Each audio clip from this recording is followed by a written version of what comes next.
जी, अस्सलाम वालेकुम। हम लोग देख रहे थे पंजाब ड्रग रूल्स 2007 को। हमने चैप्टर नंबर 1 कवर कर लिया था जो डेफिनेशंस का चैप्टर था। अब हम जाते हैं चैप्टर नंबर 2 के ऊपर। चैप्टर नंबर 2 है provincial board, district board, government analyst and inspector. ये 4 बहुत अहम पॉइंट्स हैं, बहुत अहम रोल्स हैं इनके। इसमें हम स्टार्ट करते हैं PQCB से, यानी provincial quality control board. The board shell consist of, ये याद रखना आपने, प्रोविंशियल क्वालिटी कंट्रोल बोर्ड वो बोर्ड होता है जो क्वालिटी केसेस वगैरह को डील कर रहा होता है। यानी सैम्पलिंग फेल होती है तो सैम्पल्स के ऊपर जो इन्वेस्टिगेशन है उसको देख रहा होता है। क्वालिटी कंट्रोल एनालिसिस हैं उनको ओवरसी कर रहा होता है। उसके बाद ये बोर्ड के डिफरेंट मेंबर्स होते हैं और इसका लाहौर के अंदर, जैसे हमारा पंजाब का ऑफिस लाहौर के अंदर है, जौहर टाउन के अंदर, ठीक है। और इसमें डिफरेंट मेंबर्स होते हैं। कौन कौन से मेंबर्स हैं, सबसे पहले आपने ये देखना है, आपने याद रखना है कि इसको दिमाग में बिठा लेना है ताकि MCQ अगर कोई आए तो आप इसको कवर कर सकें। फॉर एग्जांपल सबसे पहले होता है secretary to the government, health department, ex official member and chairperson. इसको जो है सेक्रेटरी जो होता है वो इसका चेयरपर्सन है। PQCB का चेयरपर्सन कौन है? हेल्थ डिपार्टमेंट का सेक्रेटरी। फिर एडिशनल सेक्रेटरी टेक्निकल जो है to the government health department, ex official member and vice chairperson who shall act as a chairperson in the absence of secretary. कई बार ये होता है कि बोर्ड की मीटिंग में सेक्रेटरी जो है अगर कहीं पे बिजी है वो नहीं आ सकता, तो एडिशनल सेक्रेटरी टेक्निकल जो है वो एज अ चेयरपर्सन होगा। यानी कि एडिशनल सेक्रेटरी जो है वैसे वो वाइस चेयरपर्सन है, याद रखना है, लेकिन in the absence of secretary जो कि चेयरपर्सन है, additional secretary as a chairperson काम करेगा। तो अभी तक क्या पता चला कि सेक्रेटरी क्या होता है? चेयरपर्सन। एडिशनल सेक्रेटरी होता है वाइस चेयरपर्सन, लेकिन ये एज अ चेयरपर्सन काम करता है इन द एब्सेंस ऑफ सेक्रेटरी। 2 बंदे हो गए, सेक्रेटरी और एडिशनल सेक्रेटरी टेक्निकल, ठीक है। तीसरा, provincial drug controller of the government or a senior most officer of the provincial drug control administration who shall be a pharmacy graduate, health department ex officio member। याद रखना है कि तीसरा member होता है ड्रग कंट्रोलर। ये seat आजकल designate की जाती है ग्रेड 19 के ऑफिसर को जो हिमसेल्फ फार्मासिस्ट होता है या होती है। तो याद रखना ये ड्रग कंट्रोलर। फिर इससे जो नीचे होता है वो डिप्टी ड्रग कंट्रोलर और ड्रग इंस्पेक्टर होते हैं। जो डिप्टी ड्रग कंट्रोलर 18 की सीट है और 17 ग्रेड की ड्रग इंस्पेक्टर की है। तो ये ग्रेड 19 का जो ऑफिसर ड्रग कंट्रोलर, ये 3rd मेंबर होता है। तो पहले मेंबर कौन था? Secretary as a chairperson, additional secretary technical as a co chairperson या वाइस चेयरपर्सन समझ लें। उसके बाद जो एब्सेंस के अंदर एज अ चेयरपर्सन होता है। और तीसरा ड्रग कंट्रोलर जो हिमसेल्फ फार्मासिस्ट होगा। चौथा person, a pharmacy professional who holds a graduate or higher degree in pharmacy and has more than 5 years professional experience, appointed as a private member by the government for a term of 4 years। अब ये MCQ के हवाले से बहुत important है कि बताएं जी कि जो प्राइवेट मेंबर है, ठीक है, वो क्या कहते हैं, वो कौन होगा, उसकी टर्म कितनी होगी और क्या होगा। तो आपने बताना है कि एक फार्मेसी ग्रेजुएट होगा सबसे पहले, उसका 5 years प्रोफेशनल एक्सपीरियंस होगा। तो कितना एक्सपीरियंस होगा? 1 2 3 4 5 5 6 7 8 9 जो भी होगी, आपने 5 को टिक करना है। तो 5 years, मोर देन 5 years का एक्सपीरियंस होगा, ठीक है। और अपॉइंट कितने साल के लिए होगा as a private member? For a term of dash years, 0 1 2 3 या 2 3 4 5, तो आपने लिखना है 4 years के लिए, ठीक है। तो अभी तक क्या पता चला कि PQCB यानी प्रोविंशियल क्वालिटी कंट्रोल बोर्ड के अंदर पहला बंदा कौन है? सेक्रेटरी है, हेल्थ सेक्रेटरी, जो कि एज अ चेयरपर्सन है। एडिशनल सेक्रेटरी टेक्निकल है, जो कि एज अ वाइस चेयरपर्सन है but act as a chairperson in the absence of secretary. तीसरा बंदा कौन सा है? प्रोविंशियल जो ड्रग कंट्रोलर होता है। चौथा बंदा क्या है? जो टेक्निकल फार्मेसी प्रोफेशनल बंदा है और ये 4 साल की टर्म के लिए आएगा और इसका एक्सपीरियंस होगा मोर देन 5 years, ठीक है। पांचवा बंदा कौन है? अ pharmacologist, preferably a professor of pharmacology appointed as a private member by the government for a term of dash years, again 4 years। तो याद रखना है कि पांचवा बंदा कौन है? फार्माकोलॉजिस्ट है, यानी प्रोफेसर ऑफ फार्माकोलॉजी 4 साल के लिए। देन अगला बंदा है professor of medicine appointed as a private member by the government for the term of dash years, 4 years, ठीक है। तो अभी तक कौन बंदे हो गए? Secretary, chairperson, additional secretary technical, vice chairperson. तीसरा बंदा होता है प्रोविंशियल ड्रग कंट्रोलर। चौथा बंदा है फार्मेसी प्रोफेशनल, जो कि 5 साल से ज़्यादा का एक्सपीरियंस हो, प्राइवेट बंदा होगा, जो कि 4 साल की टर्म के लिए आएगा, ठीक है। पांचवा फार्माकोलॉजिस्ट, 4 साल की टर्म के लिए। छठा professor of medicine for a term of 4 years। उसके बाद क्या होगा? DCO, district coordination officer of the district, ठीक है, in respect of the cases pertaining to the district. तो डिस्ट्रिक्ट के जो केसेस होंगे डिस्ट्रिक्ट के हिसाब से वो DCO उसका एक मेंबर होगा। देन EDO, जिसको पहले एग्जेक्टिव डिस्ट्रिक्ट ऑफिसर हेल्थ कहा जाता था, आजकल इनको कहा जाता है CEO हेल्थ, ठीक है, CEO हेल्थ कहा जाता है और पहले इनको EDO कहा जाता था। EDO of a district ex official member in respect of cases pertaining to the district, ठीक है। तो ये हर डिस्ट्रिक्ट का एक EDO होता है, उसके अंदर डिफरेंट डिस्ट्रिक्ट के अंदर तहसीलें होती हैं और ये उसको सबको चेक कर रहे होते हैं, ठीक है। तो ये भी एक मेंबर है उनका। तो DCO भी हो गया और EDO भी हो गया, ठीक है। अगला बंदा है a pharmacist of the government health department in a district appointed by the government for a term of dash years who shall be the secretary of the district board. और इस बोर्ड का एक सेक्रेटरी तो होगा ना, secretary कौन होगा? वो सिंपल फार्मासिस्ट होगा और वो एज अ सेक्रेटरी काम कर रहा होगा। सेक्रेटरी का इंपॉर्टेंट रोल होता है इसमें, ठीक है। A government shall appoint a secretary of the provincial board who holds a graduate or higher degree in pharmacy and has at least 10 years of professional experience who shall also be a member of the provincial board। Government क्या करेगी? Appoint करेगी secretary को, जो secretary बताया आपको, of provincial board, जिसके पास pharmacy की degree होगी and has at least dash years professional experience. कितना एक्सपीरियंस होगा? 10 years एक्सपीरियंस होगा। Who shall also be member of provincial board. तो ये आपने याद रखना है कि जो सेक्रेटरी होगा इसमें उसका एक्सपीरियंस कितना होगा? 10 साल कम से कम, ठीक है। उसके बाद the government may appoint a pharmaceutical expert and an expert of medicine as members of the provincial board in respect of the district for a term of dash years. Government क्या कर सकती है? एक एक्सपर्ट को higher कर सकती है जो फार्मास्यूटिकल एक्सपर्ट होगा, और ये एक्सपर्ट जो होगा ये मेडिसिन का भी एक्सपर्ट हो सकता है जिसको हायर किया जा सकता है। कितने साल के लिए हायर करेंगे? 4 साल की टर्म के लिए। याद रखें 4 साल की टर्म के लिए। अभी तक टर्म किसकी सबसे ज़्यादा है? सेक्रेटरी की, मतलब सेक्रेटरी की एक्सपीरियंस वाइज टर्म ज़्यादा है, ठीक है। बाकी टर्म्स जो आपने देखी वो 4 years 4 years 4 years, जो 10 years आया है जहाँ पे वो एक्सपीरियंस ऑफ द सेक्रेटरी का है, ठीक है। आगे the quorum for the meeting of the PQCB या provincial board shall be 5 included the chairperson, vice chairperson और 1 member from the concern district. Quorum होता है कि मिनिमम कितने बंदे मीटिंग के अंदर हों तो ये मीटिंग कंडक्ट होगी, या इसमें दिया गया डिसीजन या पास किया गया डिसीजन जो होगा वो ऑफिशियल वैलिड होगा कानून के मुताबिक। तो कोरम होता है कि मिनिमम बंदे इतने पूरे होने चाहिए तब मीटिंग कंडक्ट होगी। तो कोरम के अंदर for the meeting of the provincial board shall B dash, कितने मेंबर्स होंगे? 5। तो जब आपके पास आए कि कोरम कितना हो प्रोविंशियल बोर्ड का, तो 3 4 5 6, तो आपने 5 को टिक करना है, 5 होना चाहिए। नो एक्ट और proceeding of the provincial board shall be invalid merely on the grounds of the existence of any vacancy or any defect in the constitution of the board concerned। देखें कॉन्स्टिट्यूशन के अंदर ये होता है कि अगर कोई गलती हो गई या उसको भी सही तरह से कॉन्स्टिट्यूट नहीं हुआ तो कोई भी एक्ट या प्रोसीडिंग ऑफ द बोर्ड है शेल बी इनवैलिड। कोई भी ऐसा एक्ट इनवैलिड नहीं होगा, ठीक है, सिर्फ इस वजह से कि बोर्ड सही कॉन्स्टिट्यूट नहीं हुआ। तो ये आपने याद रखना है कि वो जो फैसला हो गया वो हो गया। बोर्ड में को opt any other qualified expert having formal training and experience in the pharmaceutical field. अब बोर्ड अपने तौर पे कोई भी क्वालिफाइड एक्सपर्ट या कोई ऐसा बंदा ले सकता है जिनकी फॉर्मल ट्रेनिंग और एक्सपीरियंस हो फार्मास्यूटिकल फील्ड के लिए। तो अभी तक आपको क्या क्या पता चल गया?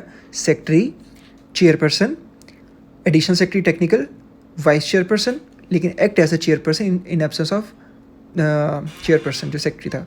फिर प्रोविंशियल ड्रग कंट्रोलर, चौथे नंबर पे फार्मेसी प्रोफेशनल जो 5 साल से ज़्यादा का एक्सपीरियंस रखेगा और इसको 4 साल की टर्म मिलेगी, ठीक है। उसके बाद फार्माकोलॉजिस्ट 4 साल की टर्म के लिए, प्रोफेसर ऑफ मेडिसिन 4 साल की टर्म के लिए, DCO उस डिस्ट्रिक्ट का जो हेड होता है, EDO हेल्थ जो हेल्थ का उधर देख रहा होता है जिसको हम CO भी कहते हैं आजकल, EDO। फिर फार्मासिस्ट है जो सिंपल फार्मासिस्ट है और वो सेक्रेटरी होगा। जो सेक्रेटरी होगा उसकी टर्म कितनी होगी, जो एक्सपीरियंस कितना होगा?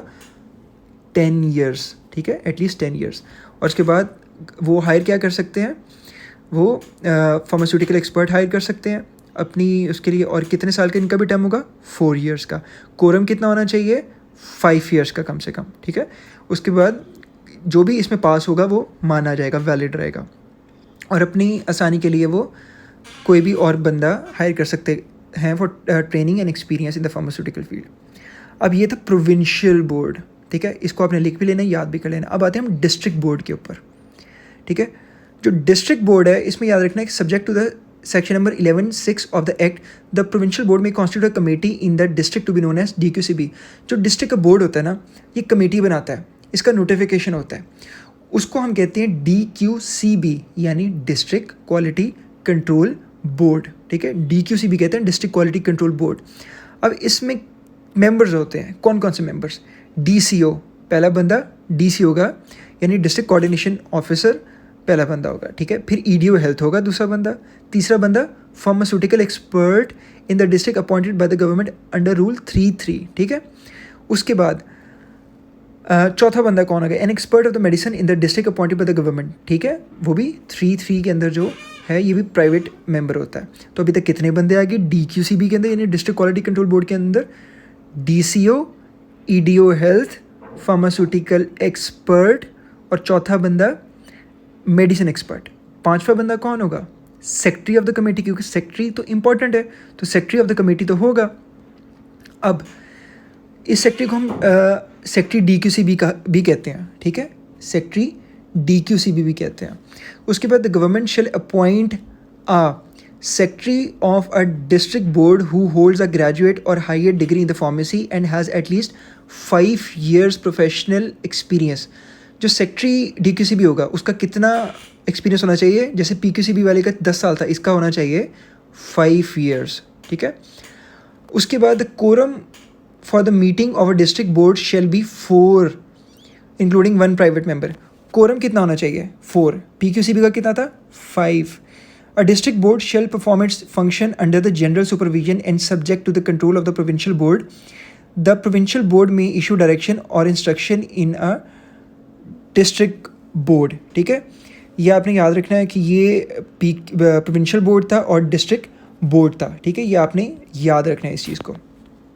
उसके बाद 5th है procedure for the board. Board का प्रोसीजर क्या होगा?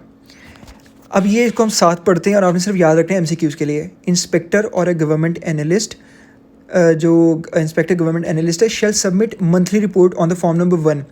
इंस्पेक्टर होता है, अपनी मंथली रिपोर्ट देता है फॉर्म नंबर 1 पे, याद रखना है। ये MCQ के लिए इंपॉर्टेंट है। गवर्नमेंट एनालिस्ट अपनी जो DTL के अंदर होता है वो मंथली रिपोर्ट देता है फॉर्म नंबर 2 पे टू द डिस्ट्रिक्ट को देगा, एंड द प्रोविंशियल बोर्ड और बोर्ड को दिया जाएगा। ठीक है, इंस्पेक्टर डिस्ट्रिक्ट को और गवर्नमेंट एनालिस्ट बोर्ड को ये दे रहा है, प्रोविंशियल बोर्ड को। And a summary of the overall situation of the quality control in his area of jurisdiction. The provincial and the district board shall maintain the information in order to monitor the quality of all drugs. अब ये जो board होंगे ये सारी information को अपने पास रखेंगे, इसको स्टोर करेंगे ताकि इसको मॉनिटर कर सके क्वालिटी ऑफ द ड्रग्स को, and to review the performance, और परफॉर्मेंस को रिव्यू करेंगे जो मैन्युफैक्चरर या सेलर की परफॉर्मेंस है कि किसने कितनी मेडिसिन सेल की थी, किसका क्वालिटी का कितना सैंपल फेल हुए थे, उनके ऊपर क्या इन्वेस्टिगेशन, सारा ये रिकॉर्ड मेंटेन करना होता है। दूसरा point, provincial and the district board may meet at least once in a month. कम से कम कितनी बार मिलना चाहिए? वंस। ज़्यादा से ज़्यादा बार जितनी बार मीटिंग कर लें अपनी। To review the situation of the quality control of the drugs on the whole including consideration of any specific point arising during the period on the working of various firm, drug testing lab and inspection. तो इनको कम से कम एक बार मिलना है DTL के process के ऊपर, laboratories को, इंस्पेक्टर्स को और वेरियस फर्म्स के हवाले से ये मीटिंग कर सकते हैं, उनकी परफॉर्मेंस को भी देख सकते हैं। ठीक है, और कोई डिसीजन भी ले सकते हैं। द प्रोविंशियल और the district board shall examine a case refer to it by an inspector and shall, if an action is proposed to be taken against a person under the act or rules, issue a show cause notice to the person and provide him an opportunity of being। अब इसमें ये होता है कि जब ये जो board मिलते हैं आपस में, ठीक है, और ये चेक करते हैं कि एक केस आया है जो इंस्पेक्टर ने फॉर एग्जांपल किसी का चलान कर दिया, चलान करके ये बोर्ड में केस आ जाएगा। बोर्ड जो होगा ये चेक करेगा कि इसके ऊपर हमें फर्दर क्या एक्शन लेना चाहिए, हमें इसको शो कॉज नोटिस जारी करना चाहिए पर्सन को जिसका चलान हुआ है या फार्मेसी सील हुई है, या हमें क्या करना चाहिए। ठीक है, और उसके बाद या तो वो उसको चलान वो कहते हैं कि जी ड्रग इंस्पेक्टर एक्शन ठीक था, इसको आगे प्रोसिक्यूट कर दें यानी इसको ड्रग कोर्ट भेज दें, या फिर इसको वार्न कर दें, ये शो कॉज दे दें। तो ये होता है कि hearing before taken the action about the prosecution of the person और रिकमेंडिंग सस्पेंशन और कैंसलेशन। यानी ये क्या कर सकते हैं, ये इसको वार्न कर सकते हैं यानी शो कॉज दे सकते हैं, उसके बाद इसको प्रोसिक्यूट यानी इसको ड्रग कोर्ट भेज सकते हैं, या फिर रिकमेंडेशन दे सकते हैं कि इसकी लाइसेंस को सस्पेंड या कैंसिल कर दें। ठीक है, अगला ये बोर्ड क्या कर सकते हैं? Before referring a case to the drug court, the provincial और the district board shall ascertain the name of the director, partner, employee of the company, corporation, firm, institution of the prima facie responsible for the commission of the offence under the act or the rules and may allow an inspector to institute prosecution against it. अब board क्या करता है? अपनी meeting में ये देखता है कि हमारे पास इन सारे जो एक्यूज्ड पर्सन के नाम हैं जिनको प्रोसिक्यूट करना चाहिए, जब वो देखता है तो फिर वो आगे से परमिशन दे सकता है कि इंस्पेक्टर को कि जाएं इसको प्रोसिक्यूट कर दें. Prosecution means launching a case in drug court. ठीक है. The provincial and the district board may, in case of the minor contravention, direct the manufacturer or the seller to bring improvement, issue a warning to him, order the de-sealing and take any other action including recall of the batches. ये भी कर सकता है कि छोटी मोटी अगर गलती थी किसी स्टोर वाली मैन्युफैक्चरर की वजह से, किसी की सेलर की तरफ से, तो उसको इम्प्रूवमेंट का चांस देते हैं, उसको वार्निंग दे देते हैं. यानी कि वही बात है, उनको प्रोसिक्यूट नहीं करते, उनको वार्न कर देते हैं और कह देते हैं यार इनको डीसील कर दें, लेकिन आपको वार्निंग दी जाती है, आप एफिडेविट जमा करवा दें कि अब आइंदा ये काम नहीं करेंगे. तो ये बोर्ड क्या कर सकता है? इशू ऑफ वार्निंग भी कर सकता है. तो पहली चीज़ क्या कर सकता है कि ये प्रोसिक्यूशन भी करा सकता है कि इनको आगे भेज दें ड्रग कोर्ट में, या इनको वार्निंग भी दे सकता है.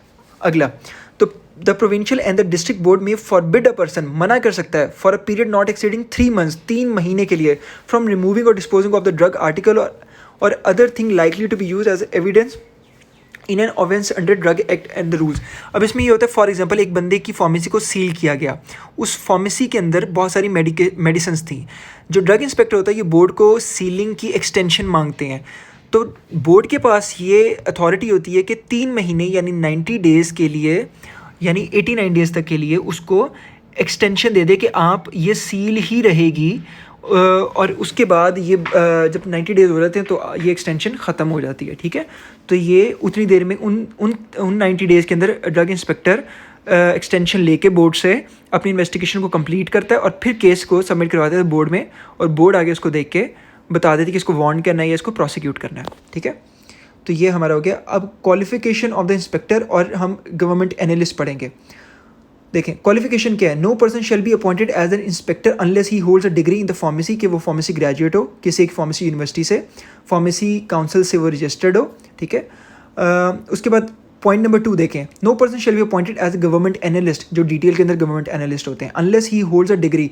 अब ये भी वही बात है कि ये क्या होंगे, इनके पास भी फार्मेसी ग्रेजुएशन डिग्री होनी चाहिए, जो रजिस्टर्ड हो फार्मेसी काउंसिल ऑफ पाकिस्तान से, and has at least 3 years experience preferably in manufacturing, testing and analysis. और इनके पास अगर 3 साल का एक्सपीरियंस है प्रेफरेबली, तो इनको अपॉइंट किया जाता है. ठीक है.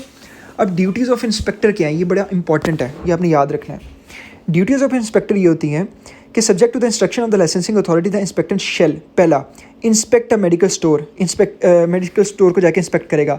अ pharmacy and a drug manufacturing premises को भी कर सकते हैं एटलीस्ट डैश इन 3 months या वंस इन डैश मंथ्स. तो याद रखना है, एक बार 3 महीने के अंदर अपने एरिया की जो फार्मेसी है उनको ज़रूर विजिट करना है. And maintain the record of the inspection, और इंस्पेक्शंस का रिकॉर्ड मेंटेन करना है. ठीक है. वंस इन 3 months MCQ है, important. Satisfy himself that the condition of the licence are being met, और ऑब्जर्व, खुद को सेटिस्फाई करना है. फिर करना है if he has reasons to believe that the drug is being manufactured, वो बनाई जा रही है वहाँ पे, बेची जा रही है, उसकी स्टॉकिंग की जा रही है, या फिर उसको सेल किया जा रहा है इन contravention of a provision of the act or the rules, he may take samples of the drugs and may send it for test and analysis and may seize the drug or any equipment. तो क्या करते हैं, वो sample ले सकता है अगर उसको लग रहा है कि कॉन्ट्रावेंशन ड्रग एक्ट की, और उसको ड्रग टेस्टिंग लैब भेजा जा सकता है, और ड्रग टेस्टिंग लैब बाद में रिजल्ट देती है फॉर्म नंबर 7 पे. याद रखना फॉर्म नंबर 7 पे कि ये स्टैंडर्ड क्वालिटी की है तो ठीक है, अदरवाइज वो स्पूरियस होगी, मिस ब्रांडेड होगी, एडल्ट्रेटेड होगी, वो बाद में देखेंगे. ठीक है. इन्वेस्टिगेट एनी कंप्लेंट, अगला पॉइंट है इन्वेस्टिगेट कर सकते हैं किसी कंप्लेंट को. Made to him in writing against a person and submit a report of his investigation to the provincial और द डिस्ट्रिक्ट बोर्ड. उसके पास ड्रग इंस्पेक्टर के ऑफिस में कोई राइटिंग में कंप्लेंट आती है तो ड्रग इंस्पेक्टर उसको इन्वेस्टिगेट कर सकता है, ये भी उसकी पावर है. इनिशिएट द, ये उसकी ड्यूटी है actually, initiate the prosecution on the direction of the provincial और the district board to pursue the cases. अब जब मीटिंग होती है DQCB या PQCB की, तो उसमें जब उसको इजाज़त मिलती है कि वो प्रोसिक्यूट करे, तो वो फिर ड्रग कोर्ट के अंदर अपने केसेस को लॉन्च करता है, तो प्रोसिक्यूशन को वो इनिशिएट करता है. Maintain the record of actions taken by him in the performance of his duties including the taking of the sample and the seizure of the drugs or equipment and submit the reports of such record to the provincial and district board. जैसे ही चालान करता है या seal करता है और form number 5 के ऊपर वो चालान या सीजर का फॉर्म होता है फॉर्म नंबर 5, ये आपने याद रखना है। तो ड्रग इंस्पेक्टर सीजर के फॉर्म के ऊपर सीज़ करता है चीज़ें और उसका रिकॉर्ड रखता है और वो सारी रिपोर्ट जो होती है वो PQCB या DQCB को भेज देता है।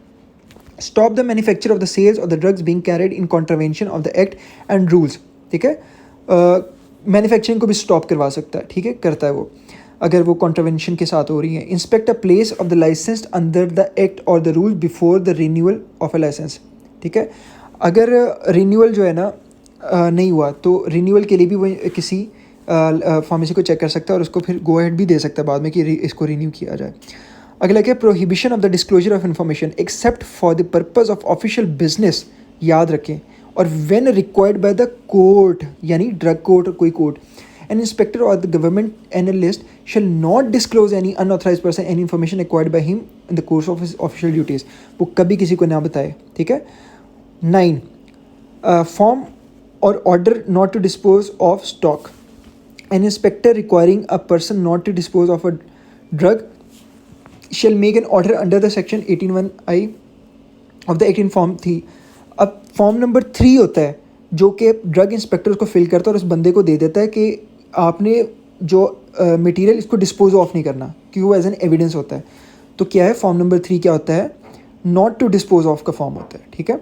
Form of intimation of the purpose of taking sample. अब सैम्पलिंग किस फॉर्म पे होती है, सिंपल, फॉर्म नंबर 4 पे। तो आपने याद रखना है, an inspector who takes a sample of the drug the purpose of test analysis shall intimate the purpose of taking the sample to the person from whom he takes the sample in form number 4। तो form number 4 क्या हो गया, ये आपका intimation वो हो गया कि आप इंटीमेट कर रहे हो सैम्पलिंग के लिए। And he seize the drug other materials issue receipt of the seizure in, और सीजर वाला फॉर्म क्या था, 5। तो फॉर्म नंबर 5 हो गया सीजर वाला। तो अभी तक फॉर्म नंबर 1 था monthly report of the drug inspector, form number 2 था monthly report from the government analyst detail का। फॉर्म नंबर 3 हो गया नॉट टू डिस्पोज ऑफ का रिसीप्ट वाला फॉर्म। फॉर्म नंबर 4 हो गया सैम्पलिंग वाला फॉर्म, और फॉर्म नंबर 5 हो गया सीजर वाला फॉर्म। ठीक है, सीज करता है उस पर चीज़ें। The inspector shall send a portion of the sample or the container to the government. और ये जब भेजता है सैंपल गवर्नमेंट एनालिस्ट को तो किस फॉर्म पे भेजेगा, फॉर्म नंबर 6 पे, फॉर्म नंबर 6 पे भेजेगा गवर्नमेंट एनालिस्ट को। अब आते हैं duties of the government analyst. Government analyst की क्या ड्यूटीज़ है, a government analyst shall conduct a test and analysis of the sample of the drug sent to him under the act or the rules and shall furnish report of the test or analysis on the form number 7। याद रखें, form number 7 के ऊपर ही होता है। Memo भेजता है drug inspector form number 6 पे to the government analyst. Government analyst करता है जी सारी टेस्टिंग डिटेल में, और वो सैंपल फेल हुआ या पास हुआ उसकी रिपोर्ट जिस फॉर्म पे भेजता है वो होता है फॉर्म नंबर 7। जैसे मैंने आपको पहले बताया, जिस पे लिखा होता है कि ये क्वालिटी स्टैंडर्ड क्वालिटी का है या ये सब स्टैंडर्ड है, स्पूरियस है, एडल्ट्रेटेड है, मिसब्रांडेड है, क्या है। अगला point 2, the government analyst shall conduct test and analysis of the sample of the drug sent to him in writing by the inspector, a government department or any other public institution, and shall furnish the report of the result of the test and analysis of the inspector the government department or the public institution. ठीक है, वो report देगा, simple. A government analyst shall forward to the government monthly report containing the test of the sample। Government analyst क्या करेगा, forward करेगा government को monthly report, अपनी माहाना report, जितने भी उसने सैम्पल्स को टेस्ट किए हैं, एनालिसिस की है उसकी, for the month of publication, और मंथली रिपोर्ट भेजता ही है। ठीक है, ये आपने याद रखना है। Procedure on the receipt of the sample from the inspector. Procedure क्या है सैम्पल रिसीप्ट का फ्रॉम द इंस्पेक्टर एनालिस्ट के लिए। On receipt of a sample of a drug from an inspector, जब एक गवर्नमेंट एनालिस्ट को एक ड्रग आती है इंस्पेक्टर की तरफ से, तो government analyst shall compare the seals on the packet. वो सबसे पहले देखता है कि क्या ये सील है, जो इंस्पेक्टर होता है ना उनकी एक सील बनी होती है, वो अपनी सील लगाता है सैम्पल्स के ऊपर, तो वो सील देखता है इंटैक्ट है, कहीं ओपन तो नहीं है सैम्पल, इसके साथ किसी ने छेड़छाड़ तो नहीं की रास्ते में, ये सैम्पल में कुछ और तो नहीं मिक्स कर दिया। With the specimen impression received and shall, और एक ना उसको स्पेसिमन भी भेजा जाता है अपना साथ मोहर का कि ये हमारी सील की स्पेसिमन है, इसके साथ कंपेयर कर लें। वो कंपेयर करता है कि हाँ ठीक है दोनों एक जैसी हैं और इसकी किसी ने टेम्परिंग नहीं की, तो ये कंपेयर करता। And shall note the condition of the seal on the package and after test and analysis has been completed, he shall forthwith supply to the inspector the board report of the result of test analysis. वो फिर उसके बाद उसकी report देता है inspector को, ठीक है. Fee for the test analysis, ये आपने याद रखना है कि फ़ीस का एक शेड्यूल है, ये मैं आपको बताता हूँ अभी. The government analyst may receive the sample from the drug from a person other than the inspector, the government department or an institution. If a sample of the drug is received from the person, the government analyst shall charge fees. अगर वो किसी आम private बंदे या कहीं और से उसको सैंपल हुआ है अदर देन फील्ड सैंपल या गवर्नमेंट के सैंपल कोई जो फील्ड वाले होते हैं, ठीक है, क्वालिटी इसके लिए जो इंस्पेक्टर करते हैं, तो जो कोई मैन्युफैक्चरर है या इंस्टीट्यूशन है उसको भेज रहा है तो उसकी फ़ीस होगी, ठीक है, उसकी फ़ीस होगी. और ये फ़ीस जो है कि इसके रेट गिवन होंगे शेड्यूल सी के अंदर. कहाँ पे? शेड्यूल सी के अंदर. तो ये आपने याद रखना है. तो इस तरह से हमारे चैप्टर नंबर 2 कंप्लीट हो गया, ड्रग रूल्स 2007 का. ये आपने इसी तरह से याद रखना है और इसकी प्रैक्टिस करनी है. और अगली बार हम करेंगे chapter number 3 sale of the drugs. Thank you.